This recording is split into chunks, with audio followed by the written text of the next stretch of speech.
This is Columbus Concerns, a public affairs presentation of North American Broadcasting. Here's your host, Mark News. Good morning and welcome back to Columbus Concerns, a public affairs presentation of North American Broadcasting. I'm Mark News. With us today is our friend Tom Schmid, who is the director of the Columbus Zoo, and thanks so much for being here today. Thanks so much for having me. It's always great to have you here, and the last time we were here, we talked about a lot of issues with the zoo, but now you've got something really big to talk about, and that is the addition of an aquarium. Yeah, it's pretty exciting. So we've been, as you can imagine, we've been working on this for quite some time now, and we felt like we were to the point where we wanted to share this great news with the public, and really the key component of this is the extraordinary gift from the Wolf family and the Wolf Foundation. So we're naming the aquarium in honor of John F. Wolf. Wolf family, nearly 100-year history with the zoo. Literally, they helped start the zoo with the first donation of reindeer that really launched the zoo back in 1927. So just a remarkable legacy, a remarkable family, and just so much gratitude for them for what they've done, not just for the zoo, but for the entire region. And Columbus doesn't really have a large aquarium. I mean, we have your aquarium now, which is extremely popular. Yeah. But talk about what Columbus needs when it comes to an aquarium. Well, modern aquariums have really transformed communities all over the country. If you think about the New England Aquarium in Boston and then the National Aquarium in Baltimore, Monterey Bay Aquarium, I mean, there's countless examples. People have a fascination with sea life, and I shared last week 1% of the population is certified to scuba dive. 1%. That means 99% of folks that live in this country really have not had a chance to truly go underwater and experience these habitats. So that's what we're bringing to all our guests beginning in 2029. And if you think about the goal of a zoo, that's to interpret wildlife around the world. Well, we've largely focused on the terrestrial habitats. Now, as you mentioned, we've got a wonderful, modest aquarium now that served us well. We have aquatic exhibits with our manatees, with our polar bears, with our sea lions, and all those will remain. But really being able to capture the excitement of these marine habitats all over the world, I think is going to be pretty special for us. What can you tell us at this point about the experience? Yeah, so it's a large building. It's over 100,000 square feet. There's 6 major galleries, so 6 different experiences with a variety of large, medium, and small aquariums associated with each gallery, focusing on both freshwater habitats, for example, the Amazon River Basin, and then really taking folks under the Scioto River. What's in the Scioto River? We want to share that with folks. So we wanted to focus on freshwater, but of course the most of it will be focused on marine habitats from the western North Atlantic, the beautiful Caribbean Sea, to the Pacific Northwest, or sort of that rugged, Oregon, Washington coast, and then all the way to the Indo-Pacific region, one of the most biodiverse marine regions on the planet. So each of these major galleries will have a story to tell, will showcase all kinds of different animals, and then talk about some of the conservation initiatives that we're and others are involved in these areas, and what we can do to make sure that we can save these areas. Is this going to be a separate entrance to the zoo? Or it will be, yeah. So it'll be located as you're heading into the zoo on the right-hand side. We've got an enormous parking lot, as you can imagine. So we're actually going to be carving out about 10 acres out of those 60 or 70 acres to build the aquarium. So it'll be very near the front entrance of the zoo. And what's nice about that is, let's say you and your family want to have a nice experience and it's February and it's 20 degrees. You pull up, go through, go into the zoo, and then immediately you can walk right into the aquarium. So we wanted to make it very convenient for folks in the off season, positioning it near the entrance. That'll be good for school groups when they come in. It just made the most sense for us. So yeah, it'll be really easy to access. And I think something that a lot of people don't think about, but this is really an economic development too, because you're going to have employees and you're going to have specially trained people to run an aquarium. They're going to be new people coming to town or people being trained to run the aquarium. Absolutely. We anticipate probably creating at least 40 to 50 new full-time equivalent jobs. Now, the aquarists that are working with us now at our existing aquarium will move over. But we'll be hiring many, many more folks. And And I think it's also, it'll essentially be a STEM education center. So there's so much technology involved in these life support systems that keep these fish alive. We're going to bring all that out to the public. So there'll be areas where you can view into the life support room, you can view into the aquatic clinic, and then we'll also have a dedicated STEM learning studio on site where we'll bring school groups in and they can learn more about the marine environment. So certainly the educational aspects of this are really, really important, as well as the economic benefits. For a project like this, I'm sure you did a lot of research. What did it tell you about the need for an aquarium like this in the Central Ohio area? So this really started about 4 years ago after we finished developing a new strategic plan for the Columbus Zoo. We really wanted to move our business plan. I had sort of characterized it as largely the Columbus Zoo up to this point has been a kind of a regional seasonal attraction. So we most of our visitation comes from our local population, and it typically comes in the summertime and then in December during wildlights. And so we said if we really wanted to scale our conservation efforts, generate more resource to support our mission work, we needed to change our business plan. So we decided that if we could really create a 4-season or a year-round sort of educational destination on our main campus, and even to some extent at the Wilds, that really would boost our ability to do more programming, more conservation work, more education. So that was the starting point. And then we started looking at, what type of attractions would support that. We looked at an indoor rainforest. We looked at indoor water park. We looked at all these different things, as well as an aquarium.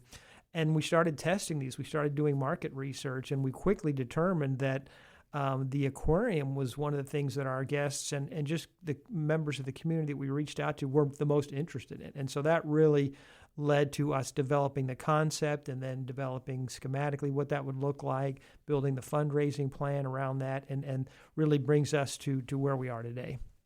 We are here with Tom Schmid, who runs the Columbus Zoo. He is the director of the zoo, and of course, the website for the zoo is ColumbusZoo.org. That's easy to remember. Yeah. And everything you need to know about the zoo you can find out there at ColumbusZoo.org.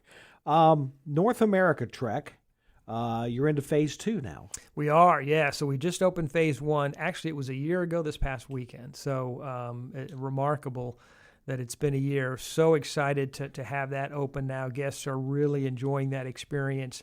And now, we're working on the design for the second phase. So that would include new habitats for our lynx and for our wolverine and our mountain lion, our bobcat, or mountain lions, and a lot of the other species that we have in that area. So reindeer, the iconic species that started the zoo. So kind of still early in the design process for that, but we're excited to jump into that project. And what have the reviews been for phase 1?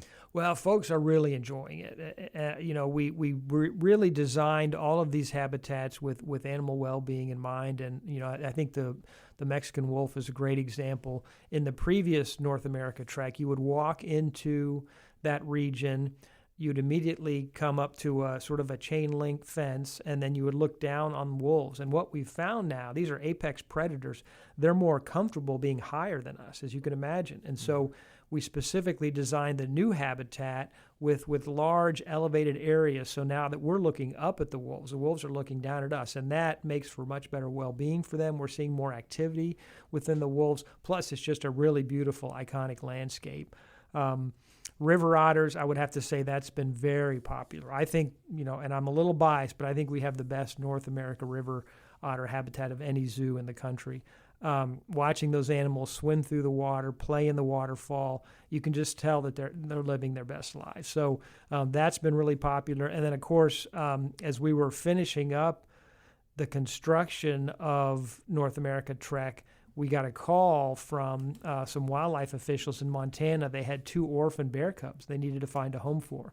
It just so happened we were just about to open one, so that worked out really well. Those cubs I can't believe how much they've grown in the last year, but they're really enjoying the habitat and also interacting with Stevie, who was our resident black bear in the original North America Trek. So just guests have enjoyed all those experiences, learning about these animals, learning about many of them have rescue stories behind them. It's been really rewarding. It must take a lot of balance between having a habitat where people can see the animals, at the same time having it the animals having it for their best lives. Absolutely, absolutely, and you're right. And we've learned a lot over the last 10 or 20 years. Our keeper staff, our curators, are really focused on not just animal care but animal well-being. We want to make sure that we know we feed the animals well. We know we care for them. We know we've got state-of-the-art veterinary health measures for them, but are they happy? We really need to determine, are they happy? And all the animal well-being assessments that we do help us not only make sure the animals are happy, but also design these habitats so that they're the most comfortable habitat they can be for the animal, and not just in the spring, summer, fall, but all year round in the winter as well. Now, I was surprised to learn that like 70% of the animals in the North America tract are orphans who couldn't live in the wild. Yeah, and that's interesting because that's not necessarily the case around other zoos. Most of the other zoo animals that we have in the zoo were actually born at other zoos or at our zoo, and so we just had a giraffe born in heart of Africa. So, but yeah, that's a pretty unique story that we can tell, and that's again when we think about the importance of zoos, modern zoos as conservation organizations. Most of our focus is what we can do to help these species in the wild. But we're in conserving their habitats, conserving the animals, developing reintroduction plans. But being able to rescue some of the animals that are having challenges, that's a key component of it as well. And we're happy to play a role in that. And I understand that includes some cougars from the California wildfires. Yeah, that were injured during fires years ago, and they're doing well now. They're thriving, but they probably wouldn't have survived out in the wild. Tom Schmid is here from the Columbus Zoo, announcing some big news recently about their brand new aquarium, the John F. Wolfe Aquarium, that will be open in 2029, and but a lot of other things going on at the zoo as well. Including an opportunity for people to get behind the scenes at the zoo with a new program called the Zoo Insider Tour. Yeah, so that's pretty interesting. We developed this program just based on some of the feedback we had gotten from folks who have done some of the different experiences at the zoo. And if you really want to have the ultimate zoo experience, so spending several hours, you get a golf cart tour of the zoo, with one of our really experienced staff members going behind the scenes in lots of different areas, getting up close and personal with a lot of these animals. It's a really unique way to experience everything that the Columbus Zoo has to offer. So yeah, we just launched that program this summer, and it's been very popular. And when you get behind the scenes, what are some of the things that you can see that you don't normally get to see? Yeah, so you get to see where these animals spend maybe the evenings, where they spend the winter months. You get to see some of the areas where the keepers work, some of the food prep areas. It's really, I think it gives you a really good appreciation for how much care is involved in the animal husbandry at the Columbus Zoo. So it's I think certainly for anyone that's interested in how zoos run, but particularly for I think younger folks who might be interested in a career as a zookeeper or as vet tech or a veterinarian or an animal well-being expert, all those things they could learn a little bit about what that's like by going on one of these Zoo Insider tours. And how do you arrange that? Through the website? Yeah, you can just go online. It's one of we have probably a dozen or so different wildlife experiences that we offer, and this is one of them. Let's talk a little bit about the wilds. There's always a lot going on over there. That's a safari-like experience, I guess you could call it, over near Zanesville. Talk a little bit about some new things going on there, including the Hellbender RV campground. Yeah, so we opened that last year as well, and there's so much to see and do at the wilds. It's one of the largest conservation parks of its kind in the country, over 10,000 or nearly 10,000 acres. Lots of things to do, lots of tours to do, lots of things to experience, but also hiking and bird watching and zip lining. And so if you really want to have the full experience, it's almost difficult to do that in one day. So that's when we started introducing lodging opportunities. We have yurts that folks can spend the night in. We have different cabins. We have lodges. But we wanted to create something for folks, if they have RVs, to be able to come to the wild. So that RV park opened last year. We have both full hookups as well as primitive camping. And that's been very popular. Folks are spending, several days at the wilds. We have a shuttle that will run them from the campground to our overlook where all the tours start. And I think it's making the wilds more accessible to a lot of folks in the region. And you're having an America 250 celebration there. We are. We're excited about that, both at the wilds and at the zoo. So it's what a milestone in the history of our country, and I think it's going to be wonderful to see folks from all over coming together to celebrate that major event. And it's going to be July 24th and 25th at the Wilds. Yep. Is it the same dates for the zoo? I think our zoo activity may actually be even longer, because that's part of what we're going to be doing during our Adventure Nights program, which launches actually this Friday night. Fantastic. And let's go ahead and talk about that. What exactly are Adventure Nights? Yeah, so for folks who are familiar with our campus, we have the Columbus Zoo, and then we have Zambezi Bay Water Park, and then we have a region that sort of is the space between those two parks. It's where our Adventure Cove is, where we have our sea lions and seals, Jack Hanna's Encounter Village. We have a lot of different rides and activities. So we're actually going to open that area up to the public for free. And that starts at 6 p.m. till 10 p.m. So folks can just come to the zoo. They can come explore, see our sea lions, see our seals, ride some of the rides. We're going to have, I think it's movies on Friday night and concerts on Saturday night. We wanted to create something where families could have activities to do in the evening. The zoo is a great thing to do, from 9 in the morning till 5 or 6 at night. But we know that not only folks that live here, but also folks that are coming in are looking for things to do with their family at night. So Adventure Nights will start this weekend, and we'll see how this plays out. If this is successful, and I think it will be, we're going to continue to build that area out. Eventually, we've got a concept now calling it Centennial Village or Centennial Plaza. And you could think of it maybe a little bit as our version of a downtown Disney or Universal City Walk, places where folks can come in the evening with their family, where it's safe, they can get something to eat, they can purchase something, lots of activity, entertainment, different things to do. Just a great way for folks to spend a couple hours on a Friday or Saturday night in the summer. Can you come to the zoo in the day and stay, or is Absolutely. it a separate ticket? Yeah, no, there's no ticket involved. So you can spend all day at the zoo and then just head right over to Adventure Night at the Centennial Plaza at 6 o'clock and spend another 4 hours there. That sounds great. Let's talk about the new adult overnights at the Wilds. How does that work? Yeah, Wilda Camp. So we've always had these for students, and they tend to sell out pretty quick. It's a wonderful experience for folks to be able to spend the night at the Wilds and engage in different activities. So we're offering it now for adults, if adults want to come in and have kind of a summer camp experience, if you will. So getting a chance to interact with our team members, learning about some of the different programming that we have at the Wild. So we think it's going to be a pretty popular program. We're excited about that.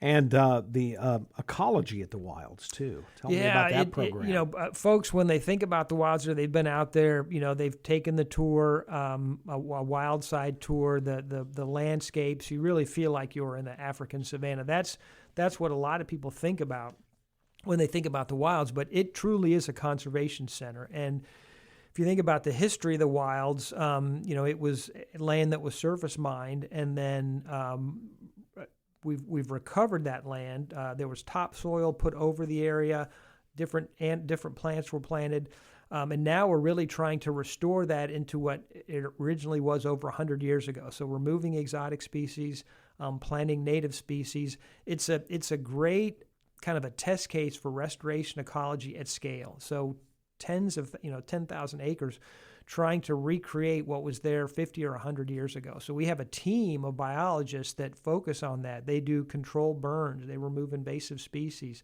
They measure the biodiversity out there. And there's a lot of science and research that's going into this. So restoration ecology, even though it doesn't directly relate to, it does, but it's not something that folks can always see or appreciate. But that's an important part of the science that happens at the Wilds.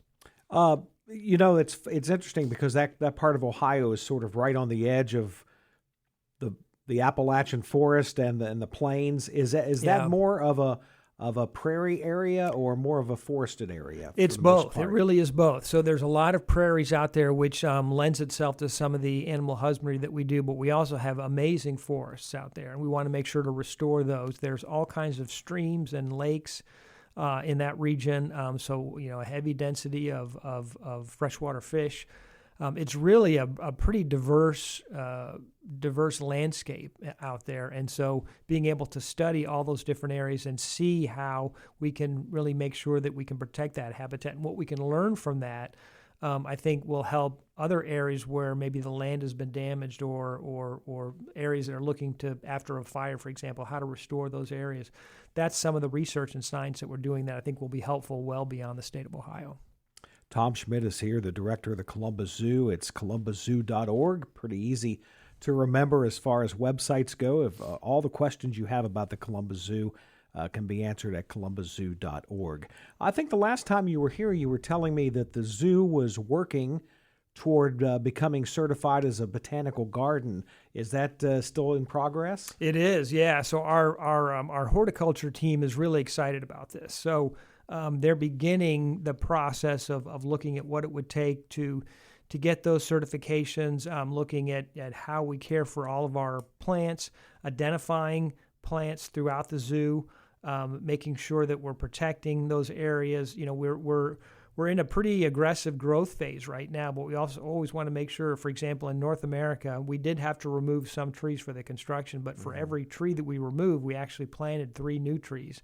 And so making sure that continues to be a focus, that's a pretty high priority for our horticulture team. We're going to eventually need some additional staffing, and we're working on that as we move forward. We had an unfortunate situation during one of the last windstorms. We lost one of our greenhouses, so we're in the process of replacing that as well. So it just reminds you of the challenges sometimes being in Central Ohio and some of the weather challenges that we have. But no, that team is really excited and engaged, and that's going to be a long-term process, but we're definitely committed to it. I know one of the popular items that I think it just opened last year at Zumbizi Bay was the conservation tower. Can you tell me about that?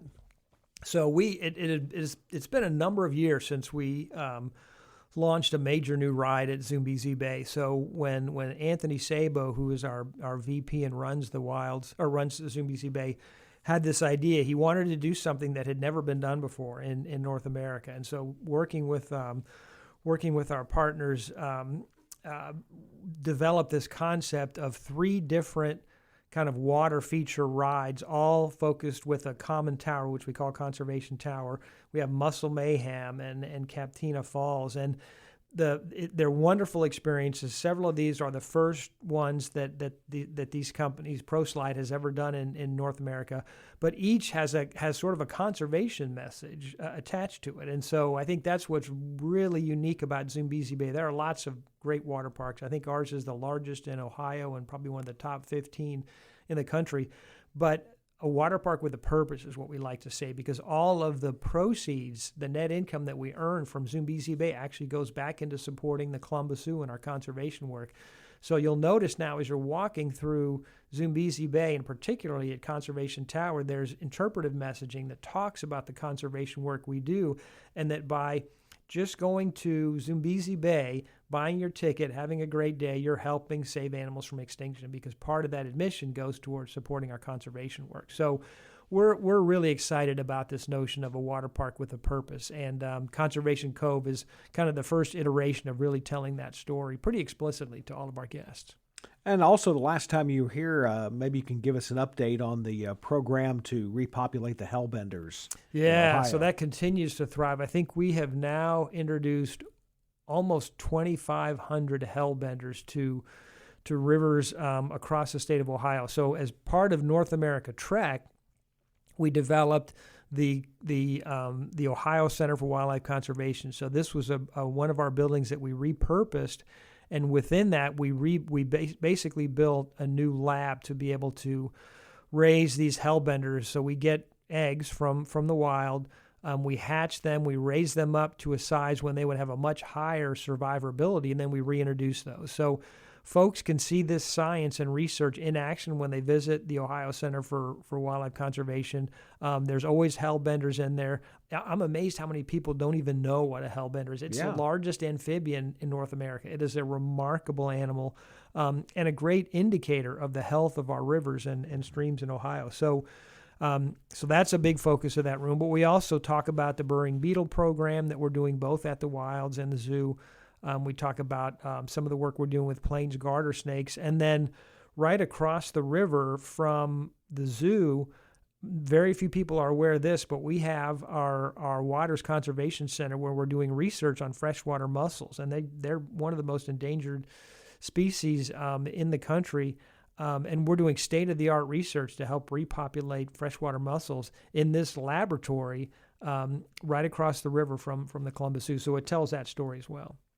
Tom, in just the last few minutes we have here, I know that this fall in October, well, actually starting in August. And through October, you're bringing back the very popular Lantern Festival. Yeah, so we'll finish up Adventure Nights toward the end of July, and then we move right into Lantern Festival. Really excited to work again with HanArt. That's the company that develops these. These are handmade lanterns. There'll be over 70 lanterns scattered throughout the zoo. A wonderful experience, and that will run through November, actually into October. I'm sorry, August, September, October. Really a chance, again, for folks to do something in the evening, for something to do in the off-season, and just appreciate the beauty of these lanterns. And then we'll have lots of other activities, programming associated with that, and we even have some specially curated food options that relate to the culture of China. So we're excited about this. It's this will be our third year, and each year it seems to grow. So look forward to that this fall. And Tom, I know that everything that you do at the zoo is based on conservation. You're always thinking about conservation. That's sort of your mission for running a zoo. Where can people learn more about your conservation programs? So there's lots of areas. So first off, obviously the website. We have a lot of information about our conservation programming. It was 2 years ago we launched the Columbus Center for Wildlife Conservation. So that's the umbrella organization to which all of our conservation programming, both at the wilds and the zoo, sort of funnel into. On site, again, folks can visit the Ohio Center for Wildlife Conservation, and then in the future, we're going to be building a facility, and it'll be very near the entrance, probably between the aquarium and our education facility, which will be actually the physical location of the Columbus Center for Wildlife Conservation. So we'll have interpretive areas in there. Folks can learn a lot more about the projects that we're doing all over the world. But just visiting the zoo as you're encountering and going through all the different habitats, you'll see information at every major habitat in the zoo about conservation work we're doing out in the field. And just as we do with Zoombezi Bay, part of the admission for your zoo ticket or your zoo membership goes directly to our conservation work. And even if you're playing golf at Safari Golf Club, part of your green fee goes toward wildlife conservation. I could suffer for that. Yeah. That's the way my golf game is. It's all for a good cause, right? That's right. Tom Schmid has been here. Always something new to learn about the Columbus Zoo. Tom, thanks so much, and we look forward to you coming back again. Thanks so much for having me. Thanks for listening to Columbus Concerns, a public affairs presentation of North American Broadcasting. You can send questions or comments about today's show to Columbus Concerns in care of this station, 1458 Dublin Road, Columbus 43215. Or email us at columbusconcerns@napcomedia.com. I'm Tiffany Haddish. And I'm Marlon Wayans. African Americans are 3 times more likely to be diagnosed with pancreatic cancer than any other racial or ethnic group. Access to cutting-edge treatment can help make long-term survival possible. That's why Stand Up to Cancer and the Lust Garden Foundation have teamed up to bring over 30 pancreatic cancer clinical trials to those who need them. For more information about the latest pancreatic cancer research and clinical trials near you, visit pancreaticcancercollective.org. Hey, Dad, your prescription will be ready in just a minute. Hey, Dad, your laundry will be ready in just a minute. Dad, your lunch will be ready in just a minute. Hey, honey, why don't you take a minute? When you help care for a loved one, you give them as much time as you can. But it's just as important to take time for yourself. AARP can help. Find free care guides to support you and your loved one at aarp.org/caregiving. That's aarp.org/caregiving. Brought to you by AARP and the Ad Council.